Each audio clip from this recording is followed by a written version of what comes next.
Não pensa num elefante na sua casa. E já foi. Já foi. Tô no elefante. Por quê? Tudo que você fala não, aí que ele vai falar. E se a gente for pro próximo agora, a gente vê lá que a mudança em 72 horas não são permanentes. Ou seja, aquele negócio de jejum de dopamina... De 72 horas que tá rodando na internet? Exatamente. Mentira, gente. Eu recebi isso de umas 8 pessoas. Eu falei assim, caramba, é só isso? Então, final de semana a gente tá normal de novo? Principalmente se você não entender o que acontece, qual o processo ali de mudança bioquímica, e se você não entender que o cérebro ainda está totalmente, aqueles circuitos estão ali. Se você se expuser àquilo da mesma maneira, os circuitos voltam a rodar imediatamente. Igual a gente viu lá, né? Bastou uma foto do celular pro cérebro já entender que você já estava usando você nem percebeu. Porque tem uma coisa bacana no cérebro que não existe real ou virtual pro cérebro.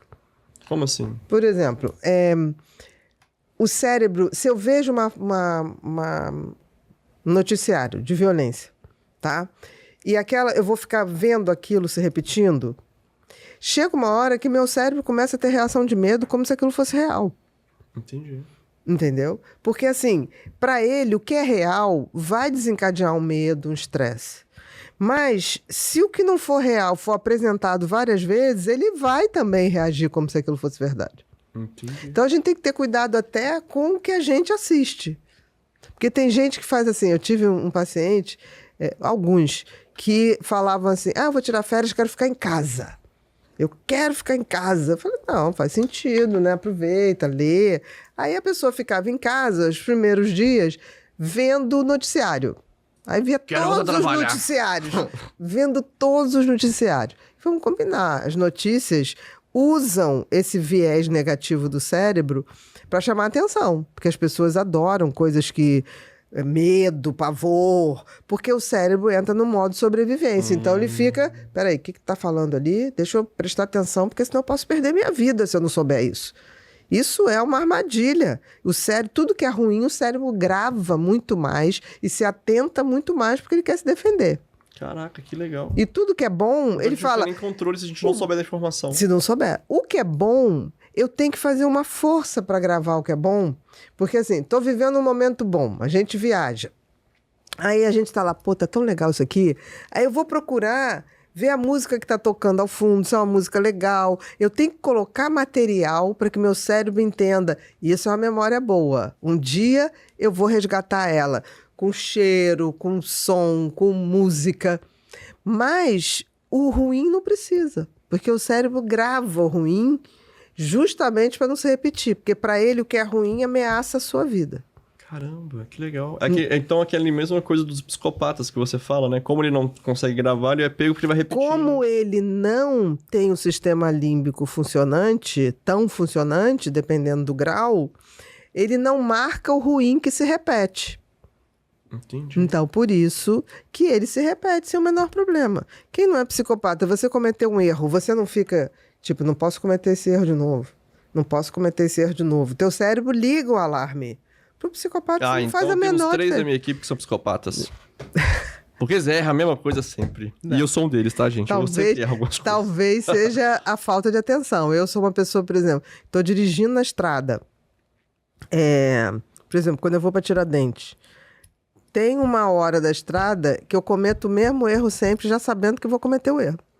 Aí eu falo, quando eu acabo de cometer, eu falo, entrei no lugar errado. É cortar pela direita. Aí eu já vou, cortar, né? Aí eu já vou. Não, de uma entrada que tem.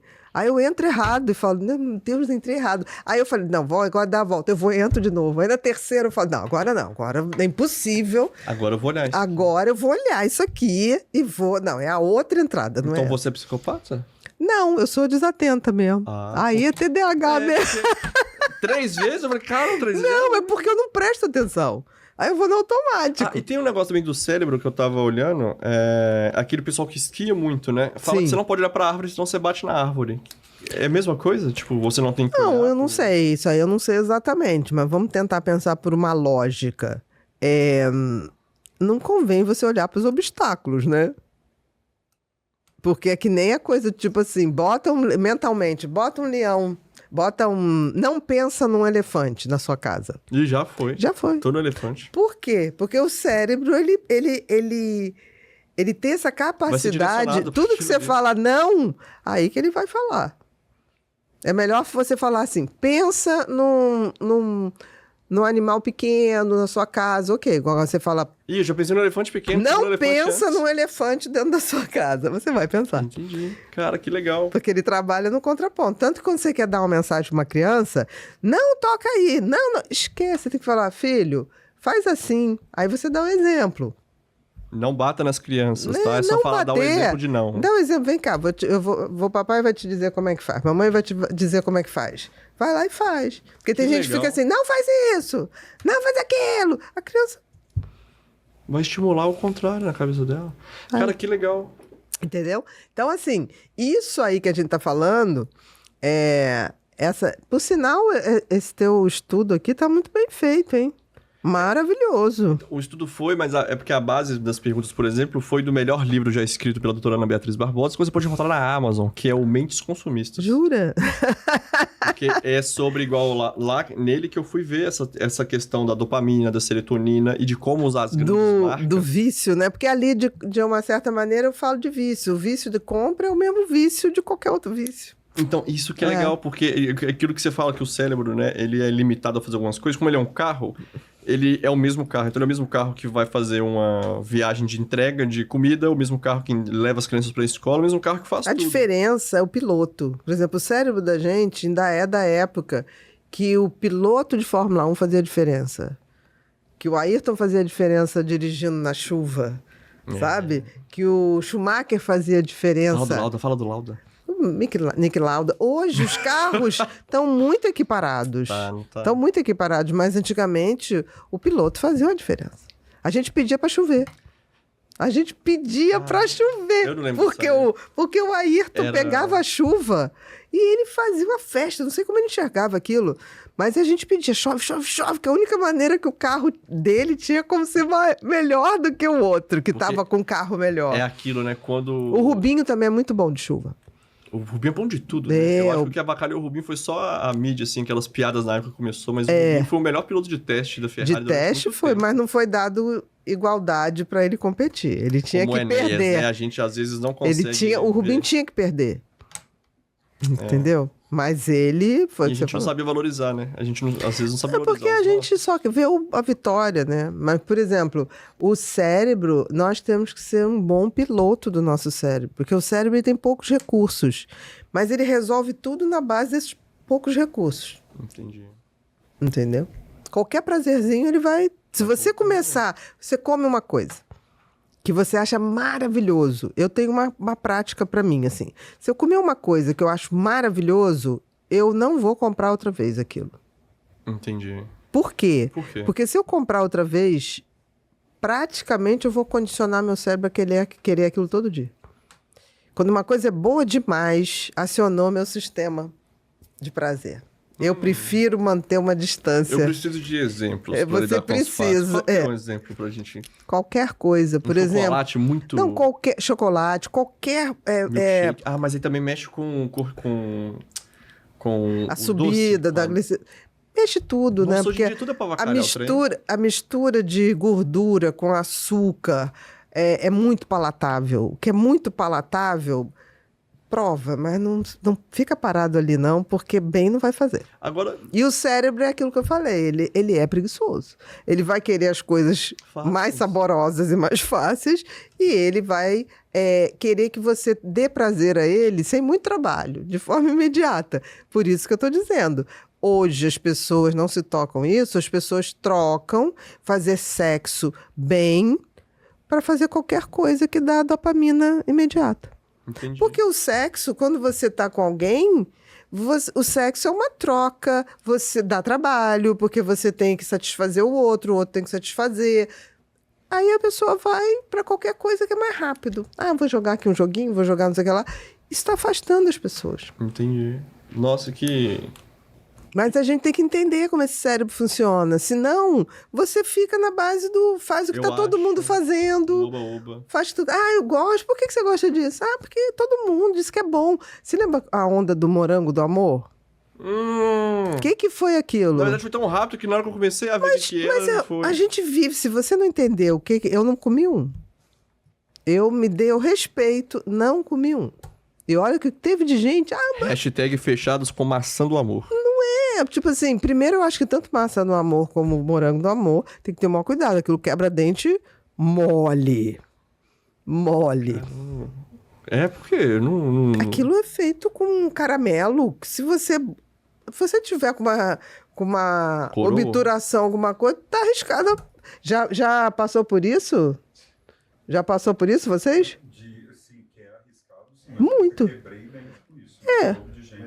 Porque aí muita gente, os dentistas adoraram essa onda. Adoraram. Entendi. Então por isso que viralizou, hein? Olha só como a publicidade Não tô dizendo, mexe. eu acho que os dentistas... Mas o que acontece, se a gente, toda vez que tem uma trend, eu paro e falo assim, peraí, antes de eu entrar... Deixa eu ver se é trend ou se é algo que Deixa vai eu ficar, ver não? se é legal, se não é legal. A maioria não é legal.